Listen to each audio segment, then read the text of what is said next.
नमस्कार. महाराष्ट्र संवाद चॅनलमध्ये आपलं स्वागत आहे. आजचा विषय आहे फडणवीस 2034 पर्यंत मुख्यमंत्री. हा आत्मविश्वास की अति आत्मविश्वास?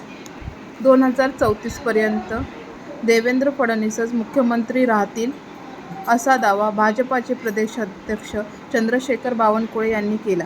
पण महाराष्ट्रातील जनतेच्या मनात आता एक प्रश्न निर्माण झाला आहे.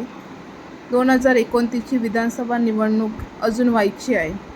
जनतेने अजून कौल दिलेला नाही. मग 2034चा निकाल आजच कसा ठरवला जात आहे? लोकशाहीमध्ये मुख्यमंत्री कोण होणार हे कोणत्याही एका नेत्याच्या घोषणेवर ठरत नाही. जनतेचे मतदान, निवडणुकीचा निकाल, आमदारांचा पाठिंबा आणि त्यावेळची राजकीय परिस्थिती यावर मुख्यमंत्री ठरतो.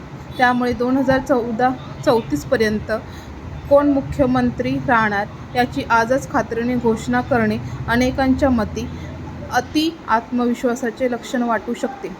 भाजपला आपल्या नेतृत्वावर पूर्ण विश्वास असणे स्वाभाविक आहे. मात्र लोकशाहीत अंतिम निर्णय नेहमी जनतेचाच असतो.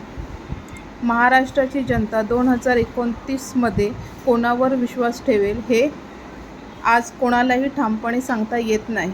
त्यामुळे अशा राजकीय विधानाकडे भविष्यवाणी म्हणून नव्हे तर राजकीय दावा म्हणून पाहणे अधिक योग्य ठरेल. म्हणूनच आजचा खरा प्रश्न असा आहे, महाराष्ट्राचा मुख्यमंत्री कोण होणार हे राजकीय नेते आधीच ठरवणार की महाराष्ट्राची जनता मतदानातून ठरवणार?